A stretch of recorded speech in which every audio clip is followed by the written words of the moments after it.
Boa noite. Que alegria a gente estar reunidos, né? Tão bom a gente estar conversando, se alegrando. E agora a gente vai cultuar ao nosso Deus. Eu quero convidar vocês para fecharem seus olhos e vamos comigo orar ao Senhor, pedindo direcionamento a Ele por esse culto. Obrigado, Senhor. Obrigado por tamanha bondade derramada sobre as nossas vidas. Aqui nós estamos através da Tua misericórdia e graça, Pai. E queremos cantar louvores a Ti. Queremos se alegrar com os nossos irmãos. Queremos ouvir da Tua palavra e ser edificados por ela, Pai.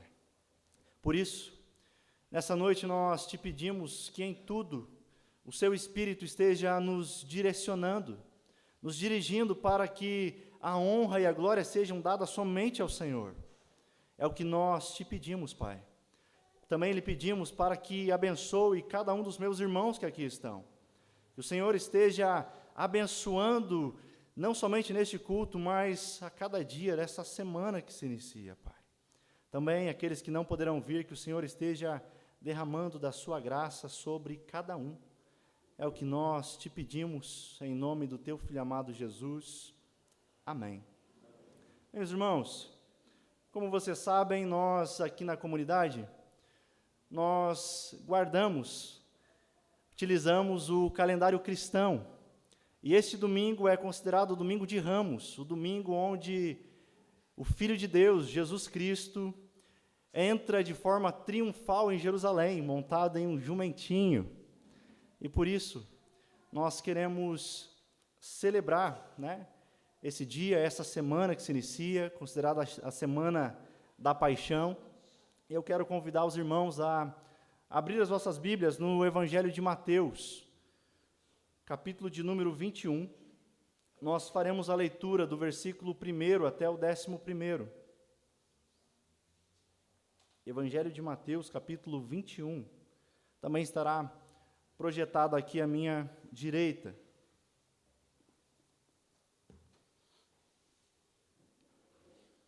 Os irmãos encontraram? Amém. Passamos então à leitura. Quando já se aproximavam de Jerusalém, Jesus e seus discípulos chegaram a Betfagé, no Monte das Oliveiras. Jesus enviou na frente 2 discípulos. Vão aquele povo adiante, disse ele. Assim que entrarem, verão uma jumenta amarrada, com seu jumentinho ao lado. Desamarrem os animais e tragam-nos para mim. Se alguém lhes perguntar o que estão fazendo, digam apenas, o Senhor precisa deles. E de imediato a pessoa deixará que vocês o levem. Isso aconteceu para cumprir o que foi dito por meio do profeta. Digam ao povo de Sião, vejam, seu rei se aproxima. Ele é humilde e vem montado num jumentinho, cria de jumento. Os 2 discípulos fizeram como Jesus havia ordenado. Trouxeram a jumenta e o jumentinho e puseram seus mantos sobre o jumentinho, e Jesus montou nele. Grande parte da multidão estendeu seus mantos ao longo do caminho diante de Jesus. E outros cortaram ramos das árvores e espalharam pelo chão. E as pessoas, tanto as que iam à frente como as que o seguiam, gritavam, Hosana, filho de Davi, bendito é o que vem em nome do Senhor. Hosana no mais alto céu. Quando Jesus entrou em Jerusalém, toda a cidade estava em grande alvoroço. Quem é este? Perguntavam. E a multidão respondia, é Jesus, o profeta de Nazaré, da Galileia. Amém? É esse Jesus que de forma tão humilde entrou em Jerusalém na última semana. E eu quero convidar você a se colocar de pé para juntos nós louvarmos aquele que de fato é Rei. Amém?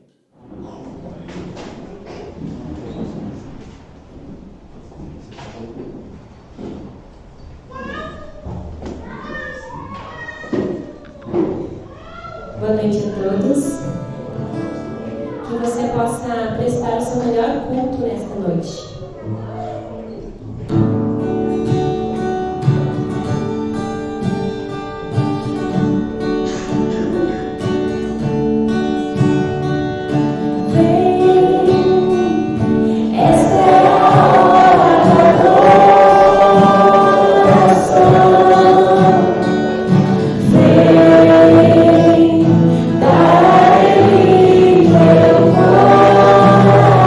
Coração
Eu te convido para fazer a leitura dos Salmos junto comigo. Na parte que estiver grifada, você lê junto comigo. Deem graças ao Senhor, porque Ele é bom. Seu amor dura para sempre.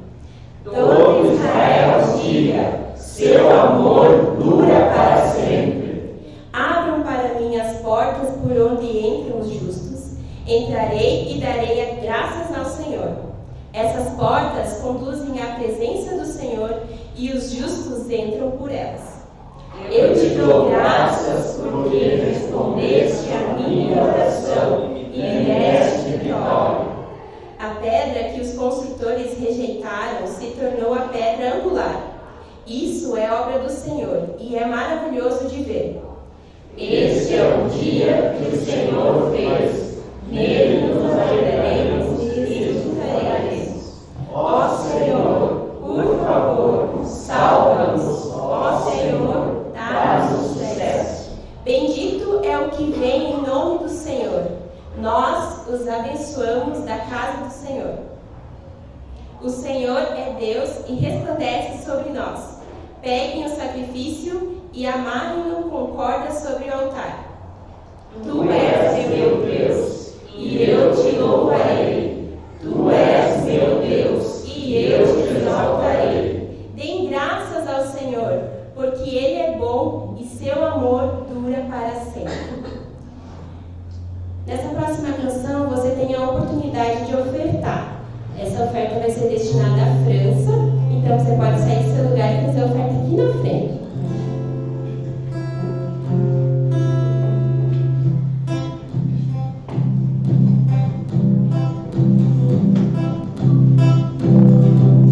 Eu olho para a luz, e para a luz eu vou, do seu sofrer participar, da sua obra vou cantar, meu Salvador, na cruz mostrou o amor do Pai, o justo Deus.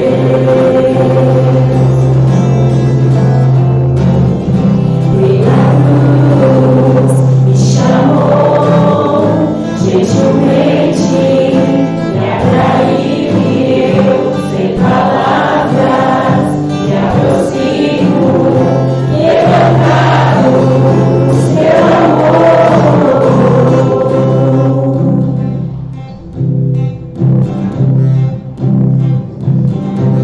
Imensidão da vida, de graça recebi,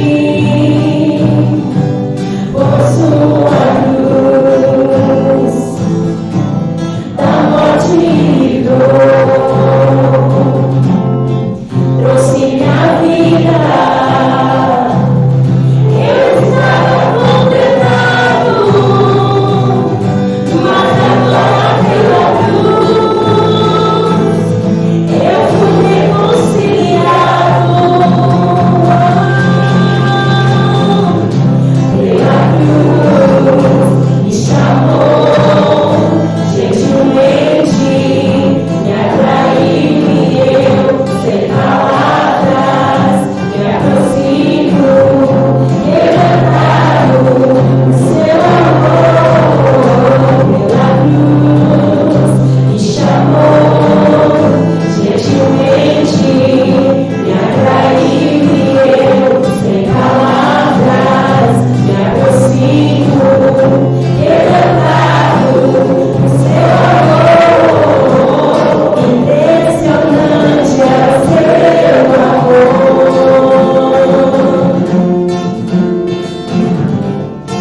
Me redimiu e me mostrou o quanto é fiel. Impressionante é o seu amor.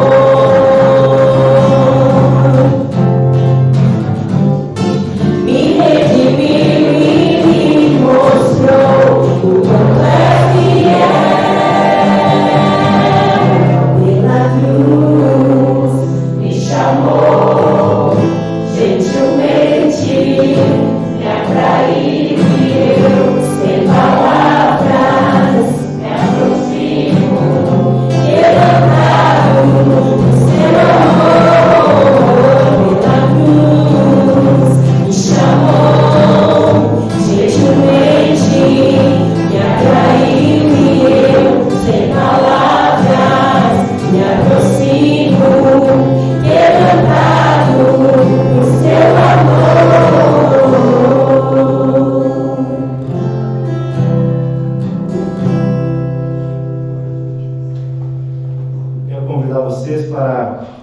fazermos juntos uma oração comunitária.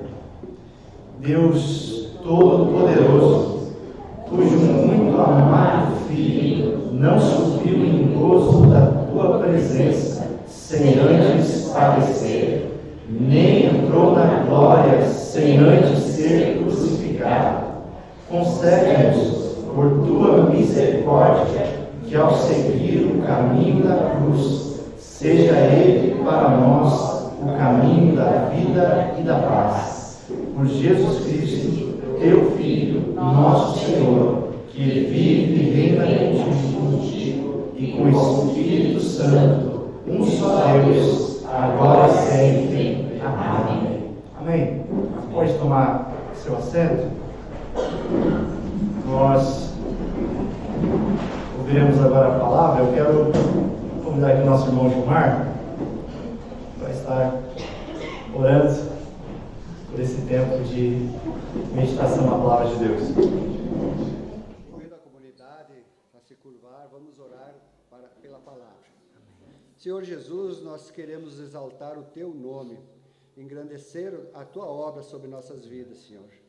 Queremos, Senhor, Te pedir que esta noite, esta palavra que vem a ser pregada nesta igreja, que ela frutifique, que o nosso coração esteja realmente preparado para recebê-la e que Teu Espírito Santo nos explique e nos dê a visão correta do que Tu queres falar para nós, para nossos corações, Senhor.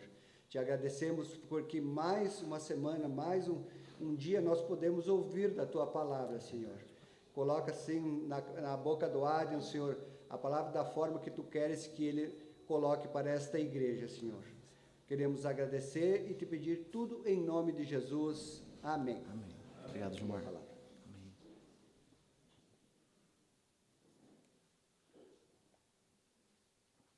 Irmãos, nós não faremos a exposição no livro de Juízes hoje. O Ricardo ficou triste.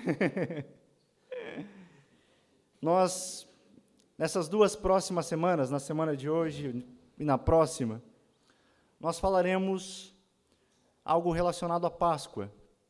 E hoje o tema da mensagem será a jornada para a cruz.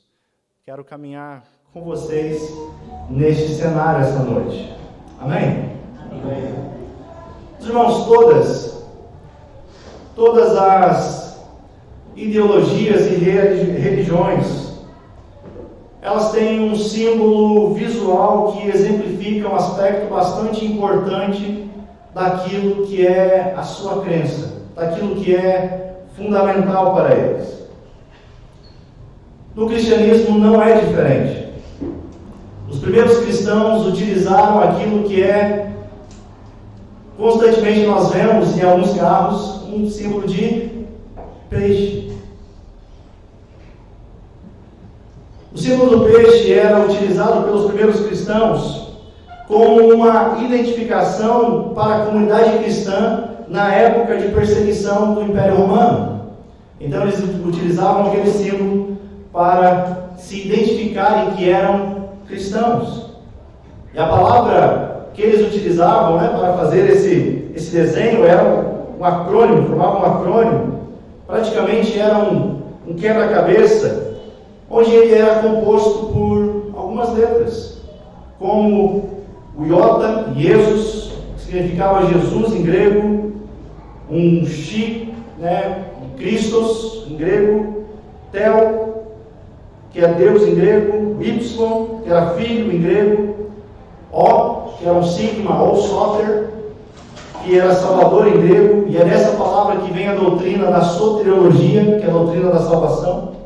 É interessante que essas palavras iam sendo montadas, formavam um quebra-cabeça em formato de um peixe, onde eles estavam fazendo a seguinte declaração: Jesus Cristo é o Filho de Deus, o Salvador.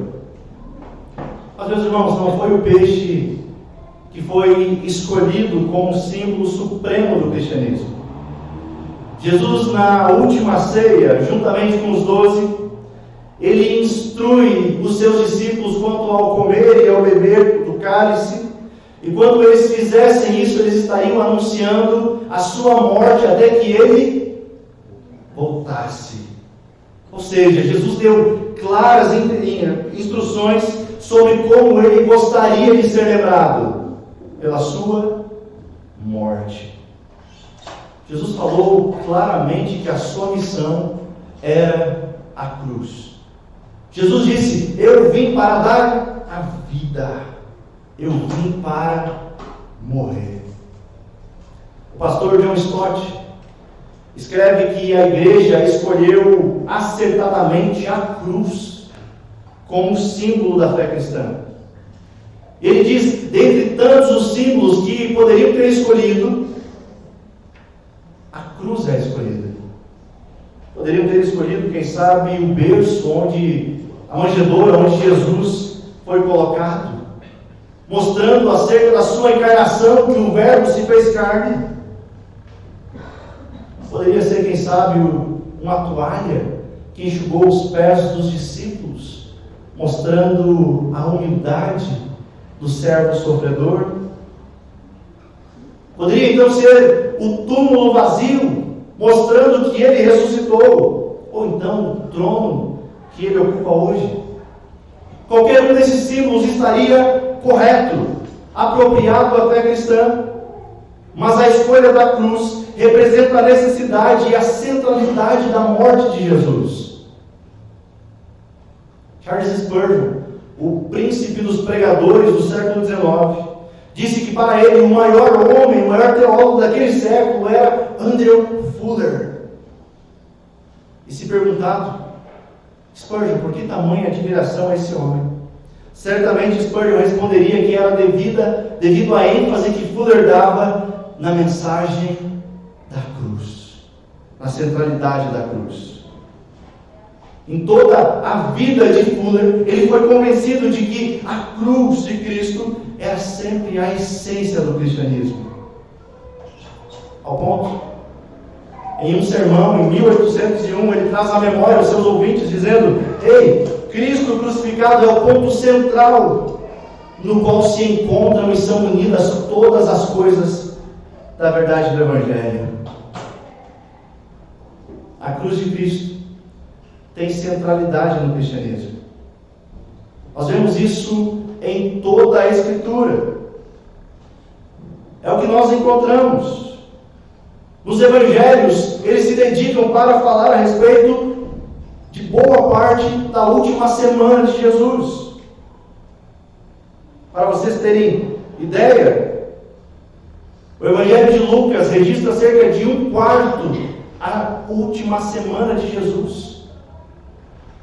Mateus e Marcos registram 1/3. E o Evangelho de João, praticamente a sua metade, é dedicada à última semana de Jesus. Porém, boa parte do evangelicalismo moderno, a cruz parece ter se transformado somente em um acessório de moda cristã, onde o seu significado foi esvaziado, substituído por qualquer outra coisa. Mas desde o início da fé cristã, a cruz ela sempre foi vista como uma ofensa. A cruz sempre foi um escândalo. Na cultura greco-romana, a cruz era um sinal de vergonha.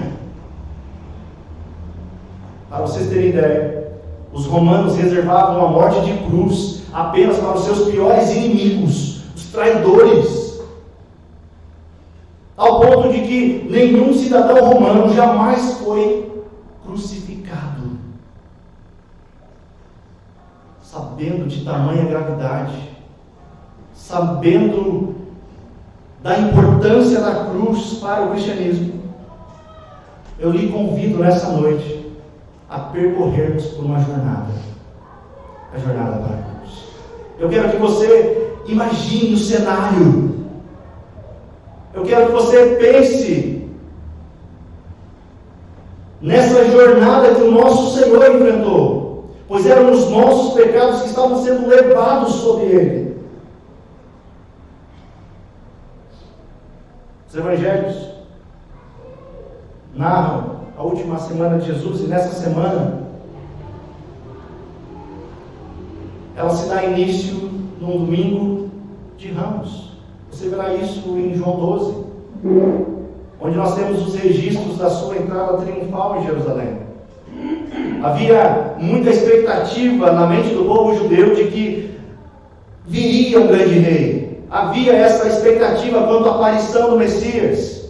E muitos esperavam um rei para guerrear contra os romanos, para restaurar os judeus a sua nacionalidade perdida.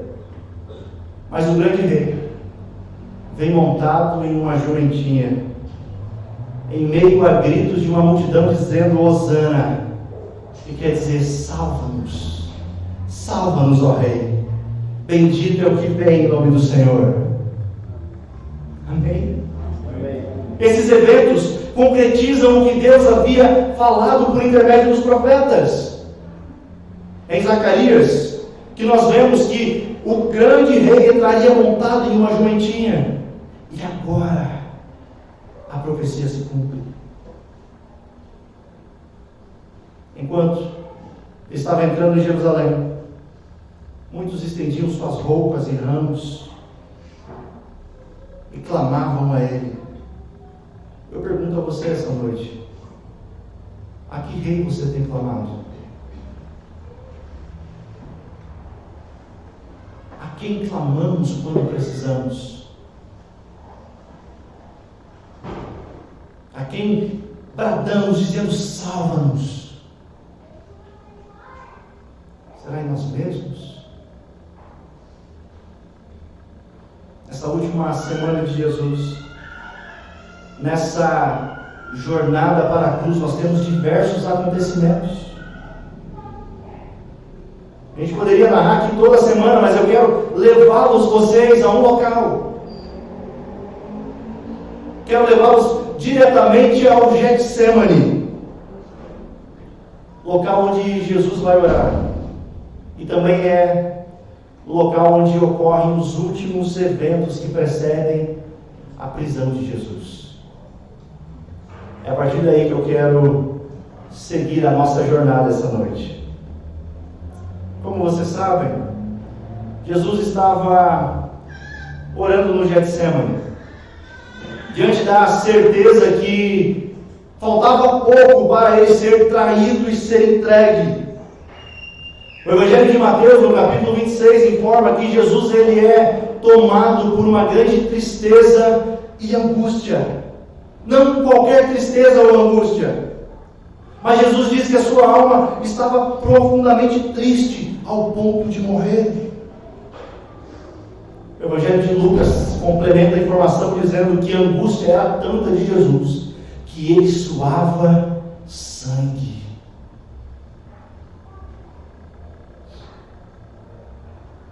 Jesus está tomado de grande aflição e angústia. Jesus ora ao Pai enquanto os seus discípulos, que eram para estar o quê? Acordados, orando, acompanhando, estão dormindo. Jesus ora ao Pai.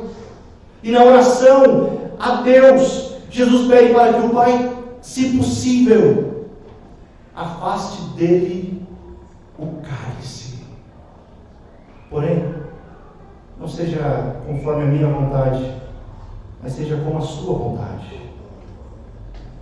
Ao lermos essas informações, ao ouvirmos esse relato, essa narrativa, às vezes nós somos tentados a imaginar que, quem sabe, esse pedido de Jesus era porque ele estava com medo dos açoites. Talvez, quem sabe, Jesus estava com medo da humilhação da cruz ou da dor. Sabemos o quão terrível isso era. Dificilmente imaginamos algo mais doloroso do que isso. Porém, entre os muitos significados de cálice que nós encontramos nas Escrituras, o cálice ele tem um significado figurado, que significa basicamente suportar completamente uma certa experiência, quer seja favorável ou não. Portanto, a imagem que Jesus está utilizando aqui é para se referir acerca do cálice da ira de Deus. O que Jesus está pedindo é: Pai, se possível, afasta de mim o cálice da tua ira. a ira que era para ser derramada sobre nós. Mas ele diz: mas não seja conforme a minha vontade, seja conforme a tua. Após Jesus ir orar ao Pai por 3 vezes, ele se volta aos discípulos que estavam com ele e avisa: olha, é chegada a hora. O Filho do Homem agora será entregue nas mãos dos pecadores. O que ocorre? Jesus é traído por um beijo por Judas. É preso. E sempre nessa ocasião de Páscoa, o governador costumava soltar um prisioneiro, um preso, de acordo com o que o povo escolhia. Então Pilatos pergunta ao povo: quem vocês querem que eu solte? Barrabás ou Jesus, chamado Cristo? A multidão e os principais líderes religiosos preferiram quem? Barrabás. Diante disso, Pilatos pergunta: então, o que farei de Jesus, chamado Cristo? E o povo grita: crucifica-o, crucifica-o. Então Pilatos entrega Jesus a ser crucificado. Eu lhe convido, abra sua Bíblia, o Evangelho de João. Eu quero que você permaneça com ela aberta. Eu não farei a leitura toda agora, mas a gente vai lendo os versículos e entendendo o que a palavra de Deus quer nos dizer. Evangelho de João, capítulo 19, a partir do versículo 17.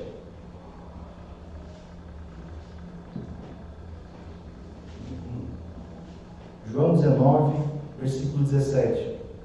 Os irmãos encontraram? Sim. Sim, está escrito: carregando a própria cruz, Jesus foi ao local chamado Lugar da Caveira, em aramaico, Gólgota. Ele foi para o Calvário, ele foi para o Gólgota. Ele foi carregando a sua própria cruz. João não nos informa, não menciona, mas nos evangelhos sinóticos nós vemos que um homem chamado Simão de Cirene é obrigado a ajudar Jesus a carregar a cruz.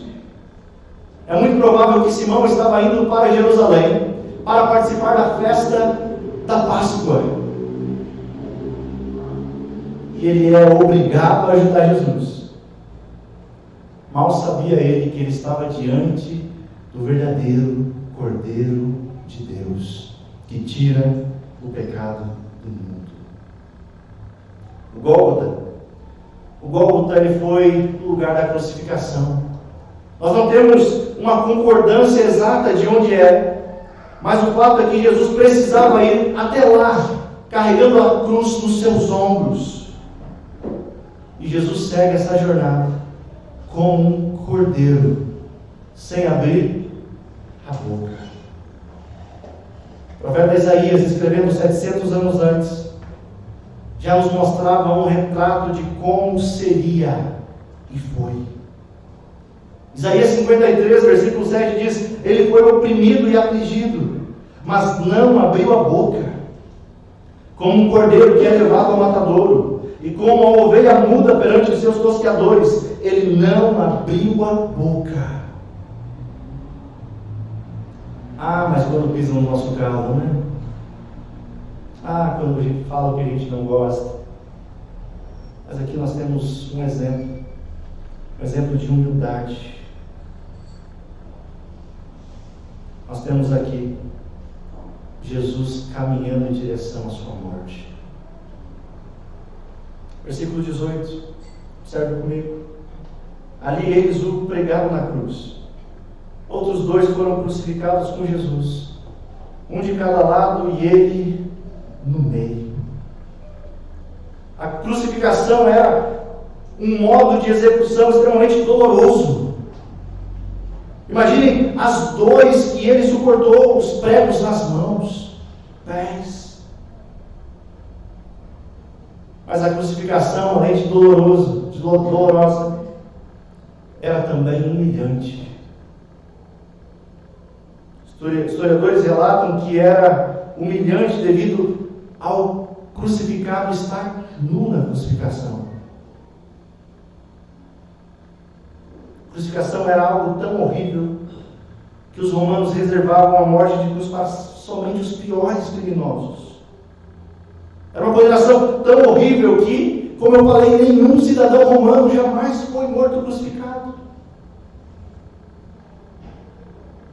E juntamente com Jesus, havia 2 malfeitores, 2 bandidos, um inocente e 2 culpados.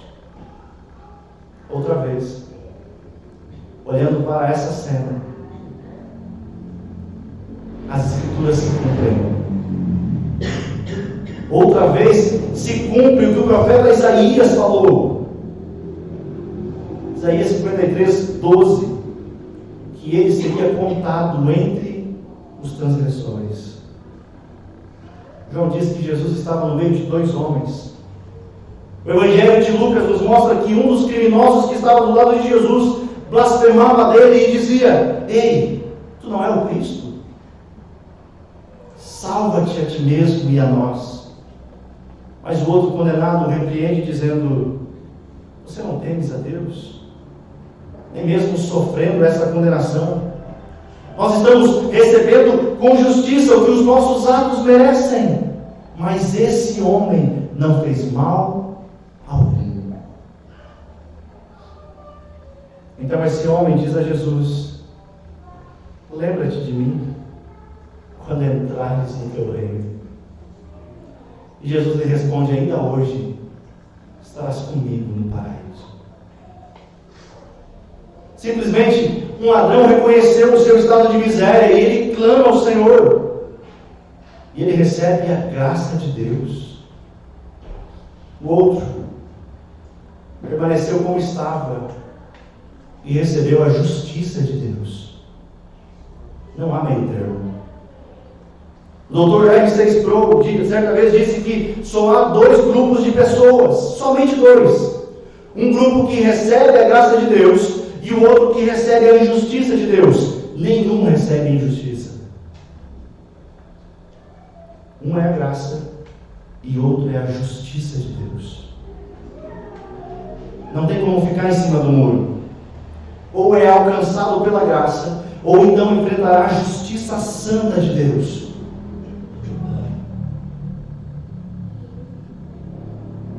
Essa é a realidade. Versículos 19 a 22.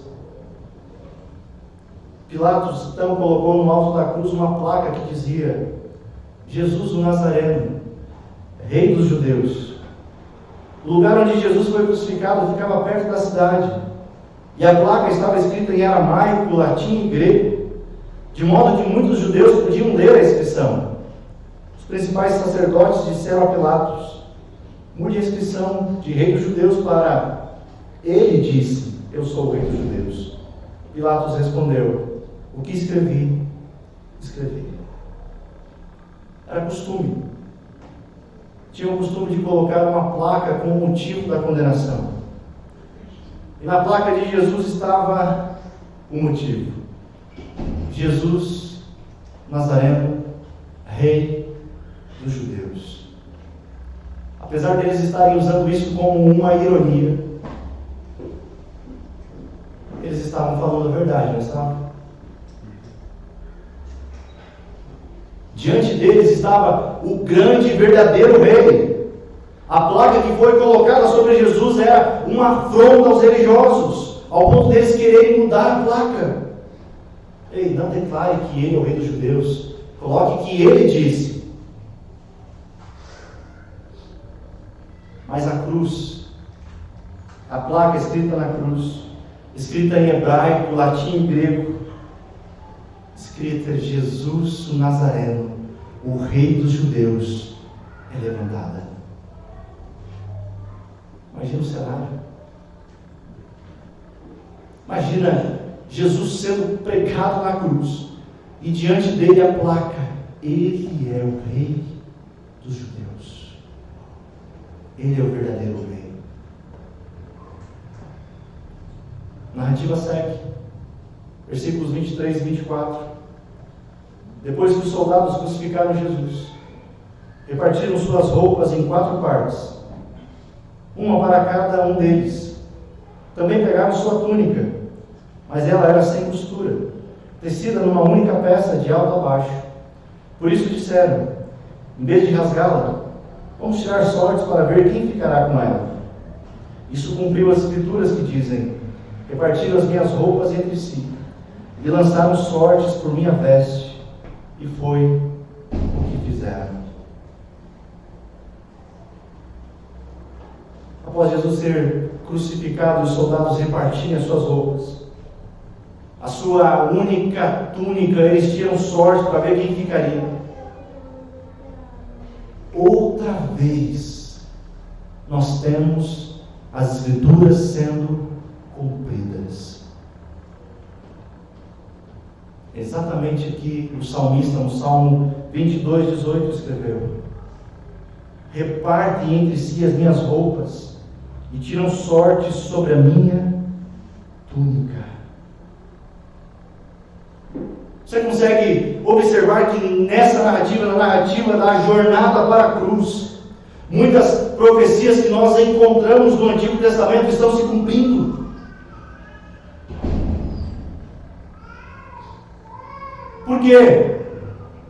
Porque desde o Antigo Testamento toda a Escritura ela aponta para Cristo.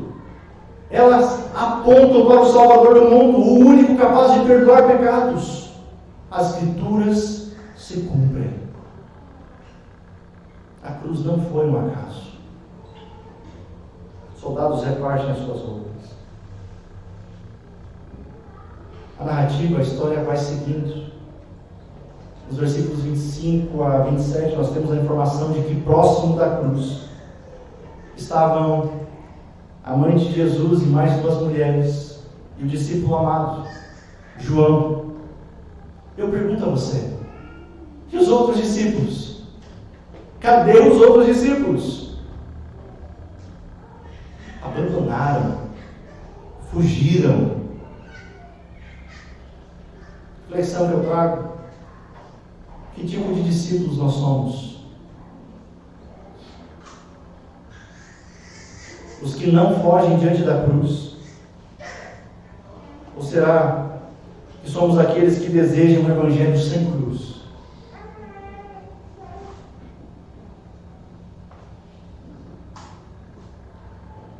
A cruz de Cristo, ela é central. O evangelho sem a cruz de Cristo não é evangelho. Paulo chama isso de maldito. Por isso que a gente vê tanta gente se perdendo hoje. Às vezes diz, não, eu sou cristão. Eu sou cristão.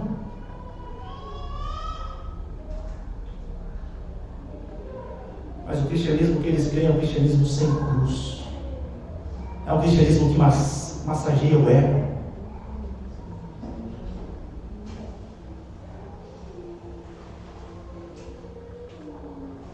Não é o cristianismo que nós encontramos nas Escrituras. A jornada da cruz segue. No versículo 28, Jesus sabe que a sua missão havia terminado. E agora, outra vez, para cumprir as Escrituras, Jesus diz que está com sede. Ali havia uma vasilha com vinagre.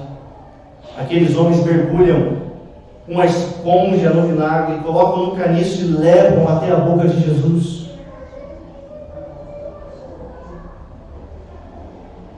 É notável que, mesmo em meio a uma situação de extrema aflição e dor, Jesus cumpre toda a Escritura.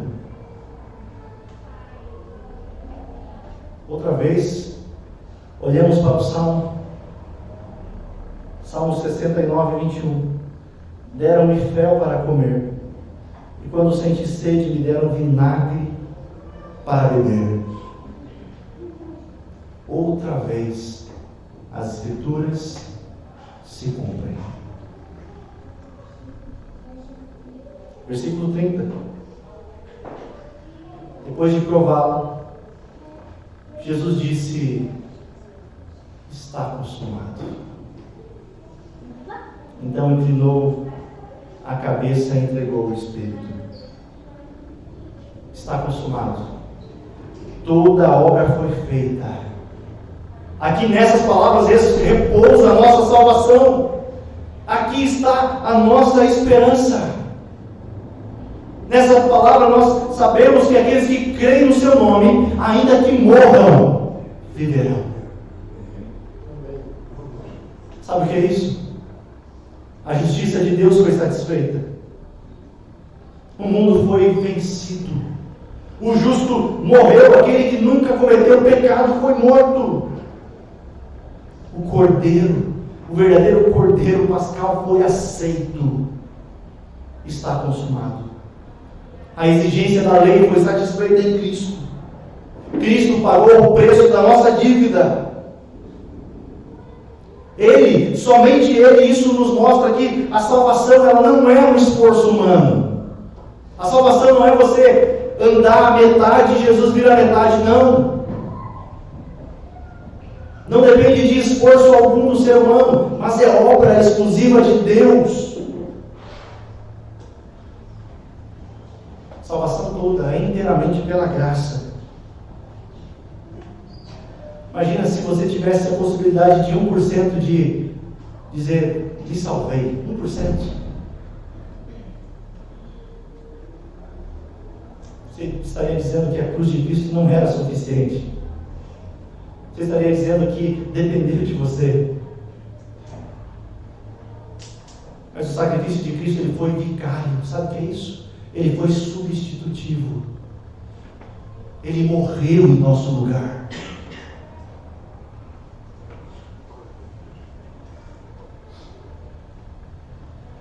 Ele pagou a nossa dívida.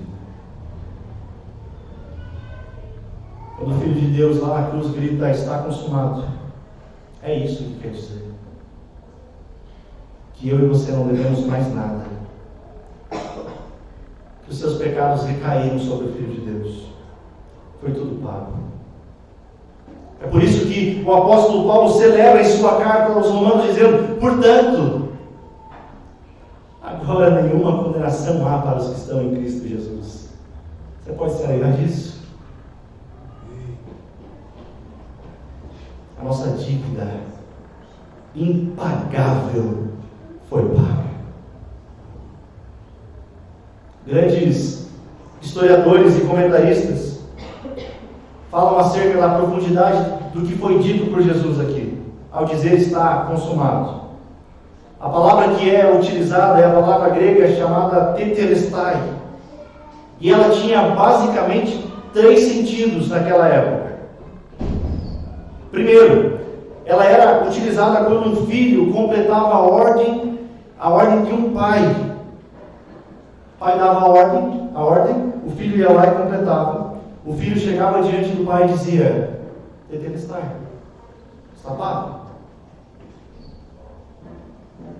Deus deu uma missão para o seu filho. Jesus cumpriu o plano do Pai. Na cruz Jesus diz tetelestai, está dizendo missão cumprida. Pecados perdoados. Seres humanos redimidos. O outro sentido que era utilizado era quando você tinha uma dívida e quando quitasse essa dívida você recebia uma espécie de recibo com carimbo, tetelestai, dizendo está pago. Esse era o segundo sentido. Ou então era quando você adquirisse um terreno em prestação e quando você pagava totalmente esse terreno, você tinha o direito de posse. Quando o último centavo era pago, você também recebia esse recibo. Está pago. O que Jesus está dizendo é, na cruz eu cumpri a missão que o meu Pai me deu. Agora eu e você temos acesso novamente a Deus. Na cruz a dívida dos nossos pecados foi totalmente paga. Na cruz Ele garantiu, sabe o que mais? A nossa morada eterna. É impossível compreender a morte de Jesus e não se render a Ele. Não existe nada mais profundo e valioso do que as boas novas consumadas por Jesus Cristo na cruz. Diante dessa maravilha, a nossa vida ela deveria ser com 2 olhos na cruz e no grande dia. É o que Paul Washer escreve, dizendo: olha, o cristão ele sempre vive entre 2 dias. O dia em que Cristo foi pendurado diante dos homens e o dia em que todos os homens irão se ajoelhar diante de Cristo. É interessante. É interessante que Jesus, no domingo de Ramos, ele entra montado num jumentinho, de forma humilde. Jesus é torturado. Jesus é pregado numa cruz. Nele é colocada uma coroa de espinhos. Jesus vai até a morte como uma ovelha muda, sem abrir a boca. Mas haverá um dia em que ele virá como um leão, onde todos se ajoelharão diante dele.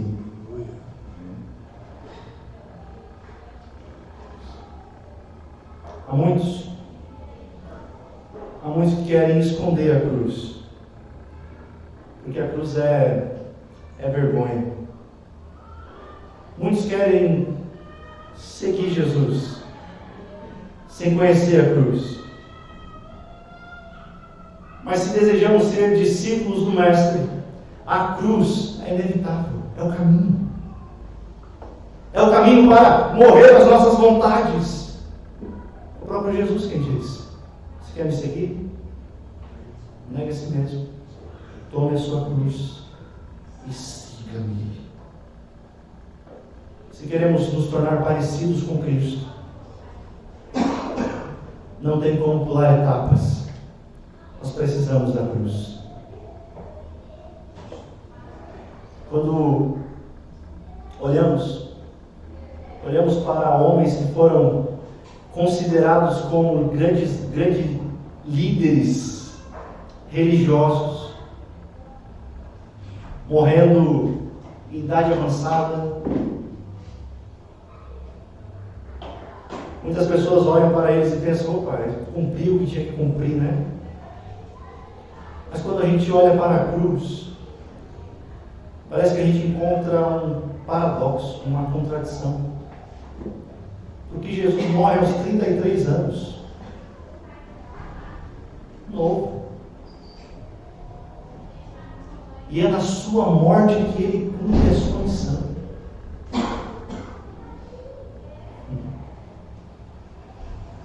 Jesus sempre predisse a sua morte, dizendo que o Filho do Homem ele deveria sofrer muitas coisas, ser morto. A missão de Jesus era a cruz. E ele cumpre a sua missão por meio da sua morte. Por isso, a cruz sempre foi e é central. A escolha da cruz como símbolo do cristianismo é algo extraordinário. Simplesmente porque a cruz ela é um sinal de vergonha. Claro que no nosso contexto pós-moderno, a cruz virou somente, um adorno, uma tatuagem. Mas a cruz é morte. A cruz é onde os piores homens são mortos. Mas para nós, ela é vida. É vida porque nela o homem perfeito, o Filho de Deus, foi morto. A marca de todo cristão é a cruz. Quando olhamos para ela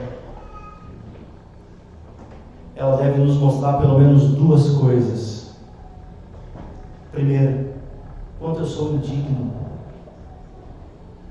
Como foi os meus pecados que levaram Jesus até a cruz. Como eu não mereço. como eu levei alguém que era totalmente justo, sem pecado algum, mas pelos meus pecados ele foi morto na cruz. Essa é uma realidade que nós devemos olhar para a cruz e nos lembrar. Mas a segunda é que nós somos amados. Sabe o que é isso? Na cruz nós vemos o amor de Deus. É um paradoxo.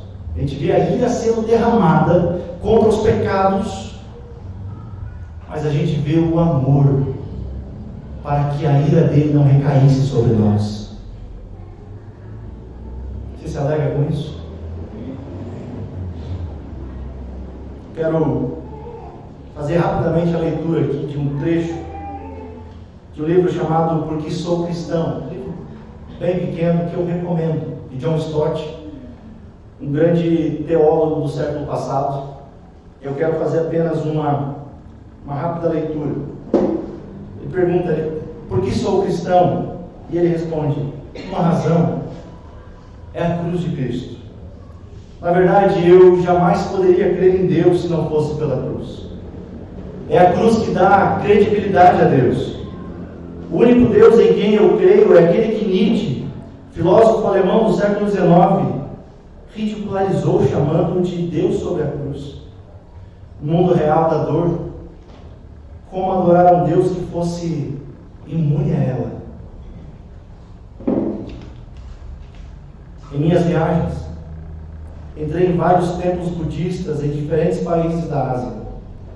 Permaneci neles em atitude respeitosa diante de uma estátua de Buda, que tinha as pernas cruzadas, os braços dourados, os olhos fechados, o fantasma de um sorriso nos lábios, sereno e silencioso, com um olhar distante na face, desligado das agonias e aflições do mundo.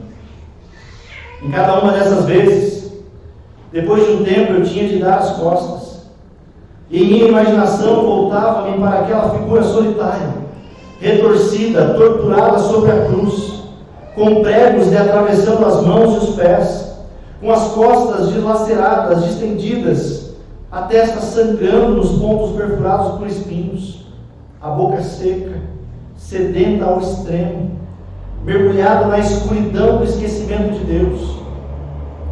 O crucificado é Deus por mim. Ele colocou de lado a sua imunidade para sentir a dor. Ele entrou em nosso mundo de carne e sangue, lágrimas e morte.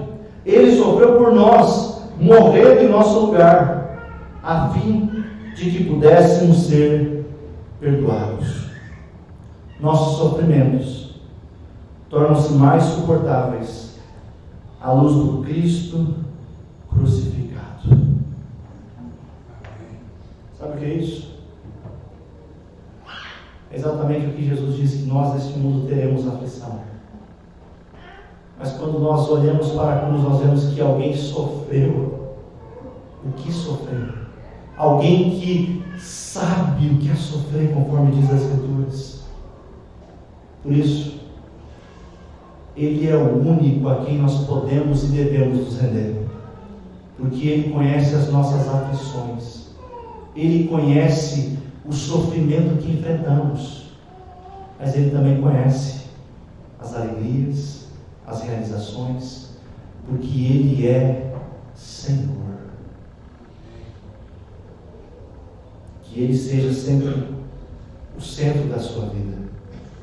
Diante dessa realidade, o que eu posso lhe dizer é: não troque esse Evangelho, não despreze esse Evangelho, não o rejeite. Sabemos que a cruz era esse motivo de vergonha, onde os judeus tinham por abominação, os gregos por fraqueza, os romanos por maldição.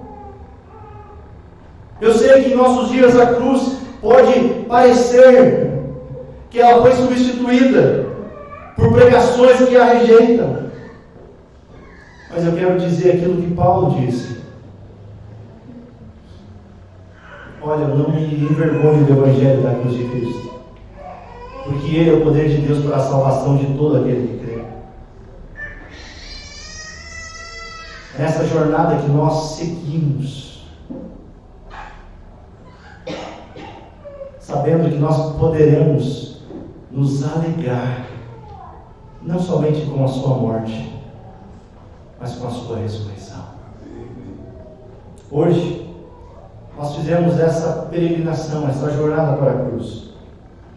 Nessa semana eu quero lhe convidar a refletir acerca da última semana de Jesus. Nessa semana você possa ler os evangelhos, a última semana. Você imagine o cenário, a narrativa. Observe o que Ele enfrentou para nos salvar, para salvar o seu povo. E na próxima semana, eu quero falar com vocês sobre a beleza da ressurreição. Então, celebraremos também a ceia do Senhor. Eu sei que nós, costumeiramente, fazemos a ceia no primeiro domingo do mês, né? Mas nessa jornada, nós faremos um pouquinho diferente. Nós celebraremos na Páscoa, na ressurreição. Amém? Amém. Vamos orar. Senhor, como foi terrível a jornada que o Senhor percorreu. Mas ao mesmo tempo nós vemos que o Senhor é maravilhoso. Pois o Senhor não recuou. O Senhor cumpriu as Escrituras. O Senhor foi até o fim. O Senhor foi até o fim para salvar homens que são pecadores, homens injustos. É por isso que quando nós olhamos para a cruz, não tem outra coisa a não ser a ver a graça do Senhor sendo derramada sobre nós. Sim, Senhor, foi os meus pecados que o levaram até a cruz. A condenação que era minha recaiu sobre o Filho de Deus. Se estamos aqui essa noite, temos todos os motivos para celebrar. Porque o Filho de Deus foi entregue, pagou pelos nossos pecados, nos deu acesso novamente ao Pai, e por isso nós estamos aqui ouvindo da Sua palavra, cantando louvores a Ti, pois o Senhor é o verdadeiro Rei. Senhor, torna o nosso coração prostrado a Ti. Não nos deixe esquecer que, apesar da Sua humilhação na cruz, a ira de Deus sendo derramada, o Senhor voltará, e voltará em glória. Não há meio termo. Não há como ficar indiferente mediante ao seu sacrifício. Não tem como, Senhor. Que nós possamos viver exatamente como foi falado, com um olhar para Cristo pendurado naquela cruz por causa dos nossos pecados, mas também olhando para aquele dia onde todos estarão diante dele ajoelhados. Obrigado por nos redimir. E pelo Teu amor, nós queremos cantar a Ti. Queremos louvar por tamanha salvação. E eu convido os meus irmãos a se colocarem de pé.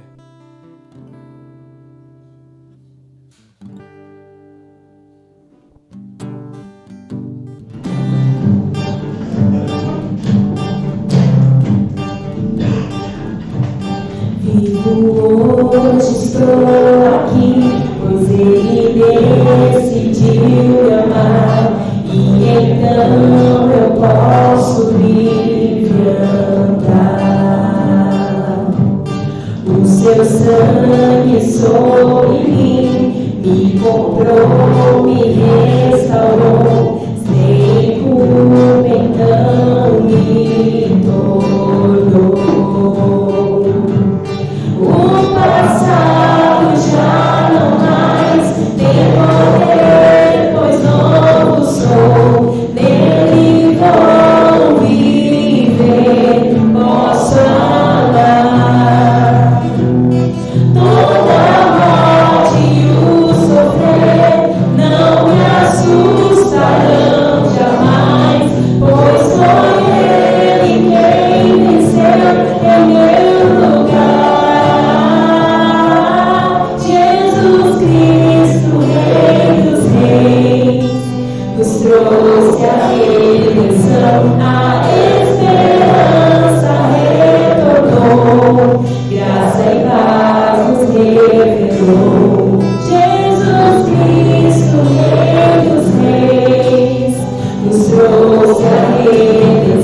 hoje estou aqui, pois Ele decidiu me amar, e então eu posso livre andar.